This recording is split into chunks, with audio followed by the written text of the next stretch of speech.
Issues and Attitudes airs each Monday at noon on 88.9 WEIU. Now, Issues and Attitudes. And good afternoon, everyone. Welcome to Issues and Attitudes. Hope everybody had a great Thanksgiving. My name is Jeff Owens, Interim Director at WEIU. My co-host is Alicia Hayes. Welcome back, everyone. And today we're going to talk to the folks from Carle here in Mattoon, Charleston. Tina Hell. How are Hi. Tina? Now, you're an ultrasound technician. I am. But kind of also one of the faces and voices of Carle in the community. Well, I hope so. I think so. And making his first appearance on our show is Dr. William Scott, Department Head of Occupational Medicine. Did I get it right? You got that right. Yes. I've done something right today. Well, appreciate you both coming in on this kind of Thanks a for having us. cold Monday. Let's just overview it with, kind of what's new out at Carle, then we'll get into some particulars. First of all, right now, I think we've expanded our convenient care hours every Monday through Saturday, 8 to 8 p.m.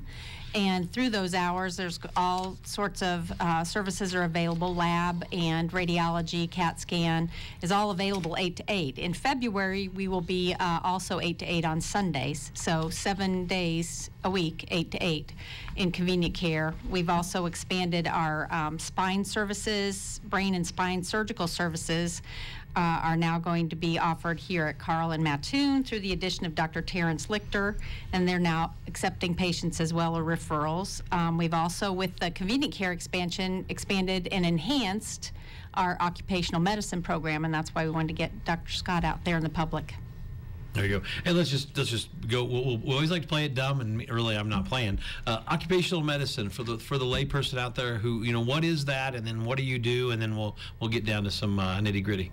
Yeah. Well, occupational medicine is that specialty of medicine that focuses on populations, and in this situation, we focus on the working population, and so we have doctors and nurse practitioners and physician's assistants that try to help people who either get injured on the job or have illnesses related to job. And there's also a lot of regulatory issues related to health at the workplace, and so we help clients and companies deal with the regulatory environment. So is it more than just someone falling at work? Is it more than just that, Yeah, off the ladder or whatever? we get stereotyped pretty easily. Mm-hmm. People think of us just dealing with work-related injuries and workers' compensation, but that's just a very narrow part of our job. Right. Our job is really to keep people healthy and well and functioning normally, especially in the workplace, because you spend half your life in the workplace, so things are naturally going to occur there. And how do you go about that? How do you work with a different company to make sure that their employees are, staying healthy, doing the right things, and not, overextending themselves in the workplace? Good question. We like to let them know that we're available in the community, such as through this show. But and once we get our names out there, we ask to come on site and do a tour and visit the facility. There we get an orientation to what kind of hazards may be occurring. We understand the type of work environment, and then we start talking about things that affects the health of their employees. And from there, they may want to do pre-placement medical examinations on new hires, or they may want us to do examinations for injuries or take care of their injured workers. Sometimes they have disabled workers, and they're trying to figure out how to accommodate their disabled workers. And so we give them ideas and perspectives on how to do that. Wow, so this definitely goes beyond what anyone says, when it comes to workers' comp and just injuring yourself at the workplace. That's interesting. Without naming names, so to protect everyone, but if you're at a workplace visit, have you ever had that moment where you saw something, you're like, oh, why are they doing that? Yeah, you had that moment? Very much. And what goes through your mind as a doctor when you know someone is not doing something the proper way that's bad for their body or bad for their spine or whatever it is? So we make a mental note of the hazard that we're observing, and then usually there is a time at the end of the visit that we sit down and review what our thoughts are, and we bring up those concepts that we saw on site. And usually employers are very grateful for helping us to identify certain things, and then they explain to us if that situation has been a problem for them and how they've been trying to deal with it or mitigate it. And then sometimes we offer them resources as to perhaps maybe redesign that process, or maybe put a different type of person who will be a little bit more physically fit to do that type of job as well.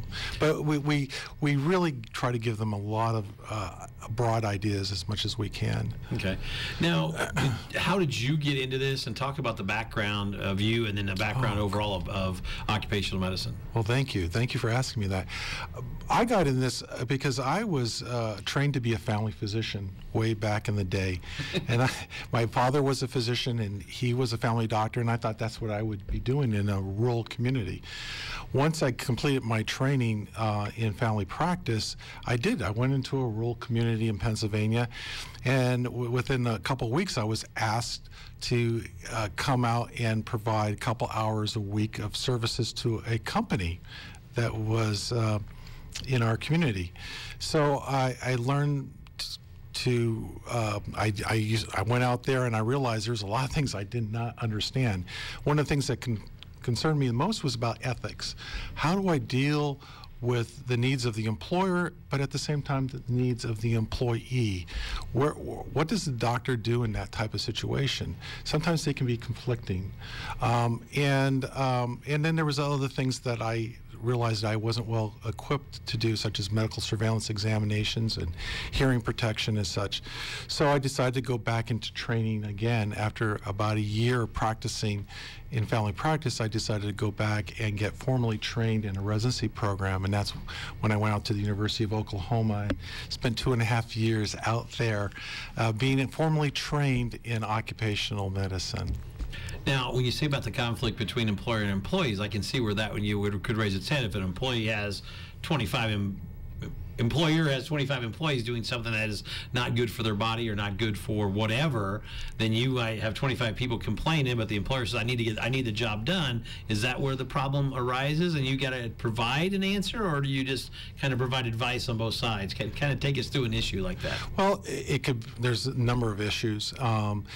Really, our goal and role is to advise. We cannot direct other than to advise, and our goals, I think, are the same. We want to keep people healthy and well. At the same time, we want to lower costs, because that's very costly for businesses, and they don't want to spend a lot of money. And then if they have to spend a lot of money, they're not going to utilize your services. So our goal is to figure out how to prevent problems from occurring.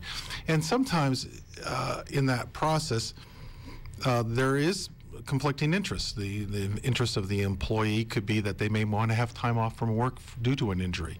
An employer may say, no, we have the ability to accommodate those injuries, and having them close to the workplace helps them to fulfill a couple things. Number one, get some work done, but number two, help to rehab that employee so that they can come back to work sooner.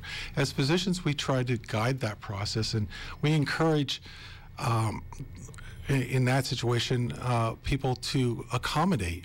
Sometimes we teach employers how they can accommodate employees back into the workplace once they are injured. Okay. And over to Tina just for a second, and let Dr. Scott catch his breath maybe for a minute. When you think about the healthcare industry right now, what are some of the biggest challenges out there for healthcare in general overall? Well, I think one of the challenges that we're seeing right now, and is what prompts the use of these convenient care environments, is they want to keep people out of the emergency rooms as much as possible, because that seems to cause a lot of problems with insurance and with the amount of fees that are served from every ER. Probably want to keep what needs to stay out of the ER, the common cold or the headache or because that used to be what everybody, it was the only place to go for years, was the ER. And now we have all over the place all these urgent cares or convenient care offices, which is great. So we want to try to keep the appropriate people going to those services, and the ones that need the full service. And we certainly don't want anybody to stop at a convenient care that needs to be at the hospital setting. Understand. Now, what about social media's impact on the healthcare industry? Does it help get the word out? I think so. I was just telling Dr. Scott on the way over here, even with my role as the chamber that you know of, we've done a lot with social media and pushing it out there, and we can do that for our local business members, which are Sarah Bush and Carle and all their services, and we continually try to post their hours, what those areas encompass, come to this service, if you want to see that, we post a lot of their wellness things, if they're having talks on diabetes and education and that sort of thing to keep people well, like Dr. Scott was saying. So with social media, we've really done a lot of sending that out there and then sharing it around and getting it going viral, I guess. Obviously, there's regulatory things on the health side. There's regulatory things on the employer side. How do you keep everything trained and up to snuff and then deal with the OSHA? Kind of talk about that and how that all kind of plays together. Well, in my field, we spend a lot of time educating ourselves, and we go to a lot of conferences. We read a lot of journals. My journal reading is not only the technical medical side of things, but also what it's affecting labor. If there's a new standard that's being promulgated through the federal government, we need to know about it. If there's a new DOT standard out there for Department of Transportation, we need to know about it. So I attend a number of conferences, one of which is here in Chicagoland. We have an organization that we team up with, and there's another one on a federal or national level through the American College of Occupational Environmental Medicine, and they put on conferences twice a year, and we make sure we attend those things. Okay. Now, you were talking about something off here, and I'm going to ask you about the OSHA and silicosis. Is that the word you used? Yeah. You know, what is that, and what does it mean to the people listening or watching today? Well, about a year ago, OSHA announced a new standard of protecting employees from a dust called silica. Silica can be thought of as sand. I mean, it's inert, but unfortunately, if it gets into the lungs, it can cause quite a bit of damage. Silicosis is a type of what we call pneumoconiosis. And pneumoconiosis means a dust lung disease. And unfortunately, a lot of people are exposed to silica, especially construction workers, people who work on highways, people who do demolition, in a number of ways. And we never had a formal standard to protect those employees until now. And what happens with that, when a standard like that gets launched, there is usually a requirement that there is a pre-placement evaluation that needs to be done by the employer. And that includes lung x-rays and special testing such as pulmonary function testing, and then a doctor to review all that to make sense out of it all, and that becomes the baseline. And then every 3 years, under the new standard, needs to be a reevaluation of that worker to see if everything is going well. And if there's not, and if there are problems, at that point, identify them and make sure that they're receiving the appropriate care and protection that they need. So is it your, well, not your specific job, but the job of the physicians to enforce that these regulations are being followed, or who does the enforcing? Yeah, well, it's not the job of the physician. It's that enforcement is done through OSHA, okay, which is the enforcement arm of the federal government. They promulgate the standard or the regulation, and they enforce it as well. And then usually the employer comes to us for help with meeting that standard as it relates to the medical issues. I've got a question there. Yeah. Well, when you were talking about that, I'm sure that all those testings and getting a baseline on a new employee that's going to be exposed to something like that, I know that's costly, but it's probably much less than the possibility or the potential for a workman's comp claim or a lengthy illness that the company would have to ultimately take care of. Is that how they need to look at that? They'd rather prevent? Yes, there's a lot of costs associated with businesses in healthcare, and in healthcare setting, it's no different. The cost for disability and an impairment can be very, very high, especially to the employer, because they would have to bear the cost of that. So it behooves them to try to make sure that they are doing the best they can to stay in compliance with the law, because they'll be also fined by the law, and they don't want to deal with that cost as well. And in our field, in occupational medicine, we also are very sensitive to costs, so we try to streamline and price things in such a way that makes sense and that are affordable. You also said you worked with the Department of Transportation. Could you go into some detail about how that, what that service is? Well, I don't work for the Department of Transportation. Work with them in terms of your... So, for example, every truck driver in this country is regulated under the Department of Transportation, and they have certain regulations about health and safety of drivers, and so that for us, we have to be up to speed on as doctors on what those standards are, so that we when we do these evaluations, usually every 2 years on a driver, we know exactly what their fitness level should be, and if there are certain medical conditions that are contraindicated for them to be driving, then we make note of that, and then we either give them some time to get it sorted out and figured out, or we take them off the road. But that goes over well. Yeah, it's challenging. Yeah, I mean, other services that you want to talk about today? I know we have some other notes, but I just want to make sure we don't forget anything. Other services from occupational medicine or from your side, Tina? I know Stacy Teak, our director at Carle on Hearst, had said that we've added 2 more diabetic nurse educators, and that's a big, very, very busy field right now. And so we have those 2 ladies that are going to be supporting the diabetic education and services here at Carle in Mattoon, and that's expanded as well. So we're pretty lucky in this area with Sarah Bush and obviously Carle. Oh, I think Carle's so. expanded amazingly through from Champaign through the Mattoon Charleston area. Occupational medicine, when you said you got into it, what if someone's interested in it? What path would you direct a young person if occupational medicine was something that kind of rang their bell? Well, right now I get to work with some medical students at the University of Illinois, where I'm based out of, and I do have a medical student assigned to me. We get a chance to talk to them and let them know that this is a specialty. I also work with resident physicians in training for family practice as well as internal medicine, and so we get a chance to expose them to our field, and if they show an aptitude, they can pursue this after their family practice residency training and go into another residency in occupational medicine. It's usually a 2 to 3 year additional training, and fortunately that just adds to the burden, but for those people who want to do it, it's well worth it. And for me, it's been I have enjoyed it, my career in doing this, because some of the nice things about it, I get to work basically 8 to 5, Monday through Friday. I don't have to do too many weekends. I don't have to take call that much. So it makes for a good family life.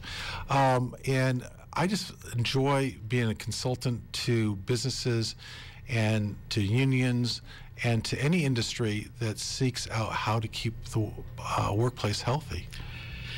Is it a growing field, occupational medicine? Is it something there's a gigantic need for, or yes or no, as somebody's thinking about it? There is a gigantic need for it, but unfortunately it is not growing because a lot of doctors still don't understand it or don't know about it, and therefore they don't go into it. So it's not growing. There's a need for more doctors to be in this field. Because when you started out, you probably didn't know you would be working with unions and insurance people and laborers when you were saying I want to be a doctor, right? I mean, exactly. I didn't know until I got into doing it in practice, and I realized I was over my head. Now, how is the continuous training? Do you enjoy the fact that it's always continuous learning and you're always making yourself, quote unquote, better? I mean, is that something you'd like to do, or is yes, well, all the time. We go to meetings both on a regional level and a national level, but we also do reading online. I enjoy trying to keep up with the different standards, and one of my goals and one of my jobs at Carle is to make sure all our other physicians are aware of those, so I teach them as well, and make sure that they are aware of the new changes that are out there. The medicine really doesn't change. Medicine is pretty constant, but the regulations around these things do change, and so keeping up to speed it can be challenging, but it is fun. It's rewarding for me, and I find that because so few people know about it, people become very interested quickly, and that makes it interesting for me. All right, let's go to the doctor's side. Do you have advice for people for wellness and staying fit and staying healthy as we head into the new year? I mean, everybody seems like New Year's and everybody always starts, I'm going to do this, I'm going to do this diet, I'm going to do this fitness program. What's your advice from Dr. William Scott? I always, number one, if people are smoking, I ask them to stop smoking. Number one, that's definitely number one. And in my population, that's a big factor because a lot of people do smoke. Number two is overweight. A lot of people are overweight and becoming more heavier and heavier. So we talk about ways to help with weight reduction and watch what type of foods they're eating and how they are expending their energies. And 3, we talk about, how to stay fit.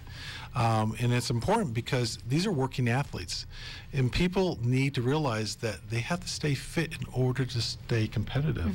And we talk about some techniques about how to do that and accomplish that. A lot of it's lifestyle changes. So those are the big 3 that I talk about. Now, when you go to an employer and you observe the workplace or a union or whatever it is for a few days, and you give them advice, and they, let's say they have some things that are a little bit you think are off, is it easy to give that advice because you've done it for a while now, or is it tough sometimes to tell people that they have to almost change the way they're doing their business because of what you see? Is that a tough call? Well, the message is tough, but the advice is easy. Now that is a good answer. It's always a tough message, and usually we look for a teachable moment. And in doing so, if I'm dealing with an injured worker and I know that, let's say it's a back problem and they're definitely overweight and they're smoking, that's a very good teachable moment. We talk about smoking and its relationship to back pain. We talk about obesity and its relationship to ongoing back problems. So, and they're eager to listen, and sometimes they should make those changes.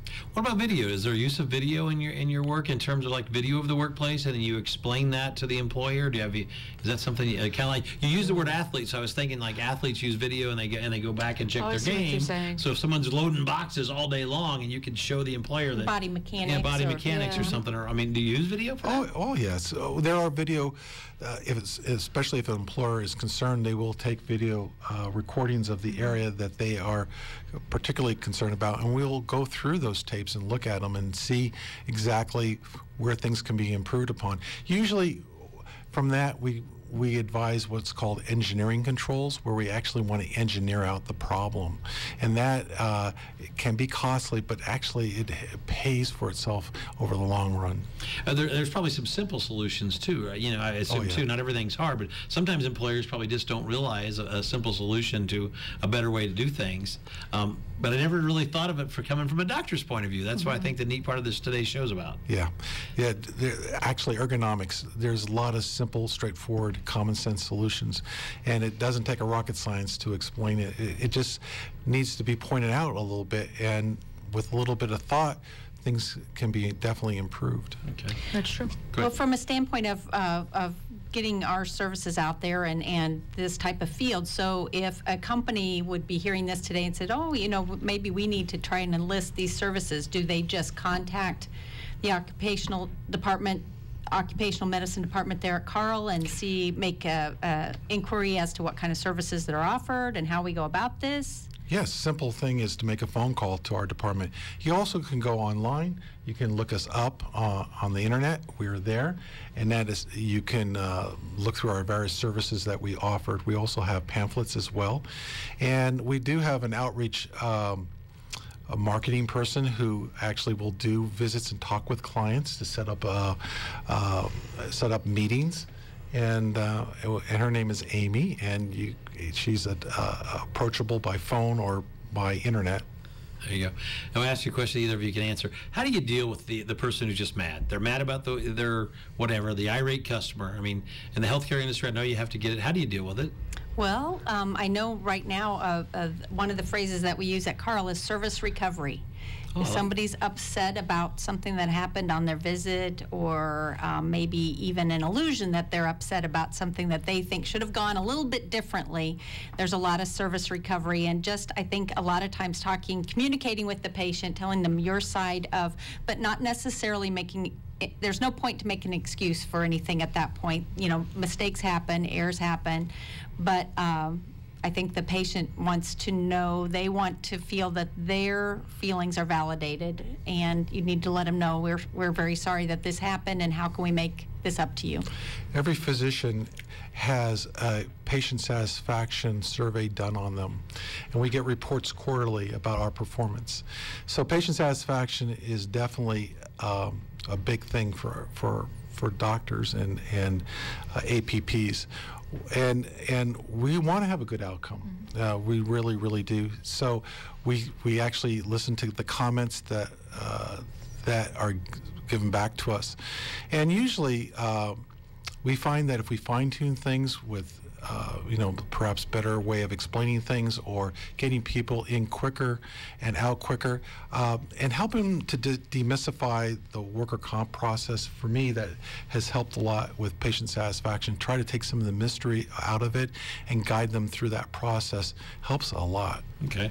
Anything over there? Knowledge is power. I mean, I feel like that's the thing here, you know, is informing the patient, okay, here's the process, here's how it goes. Well, I know at Carle on Hearst anyway, in Mattoon here, we have an advisory board which is made up of a cross-section of patients. We have some that are elderly, some that are young, some. Yes, that's helpful. And they make up a board and they meet monthly and with our director and our nursing director, and talk about things that they either maybe a process, a communication process, how are calls taken, how do we know that we're going to get the information, that sort of thing, and in instances where that process has broken down and not been successful. So they do try to improve from comments like that.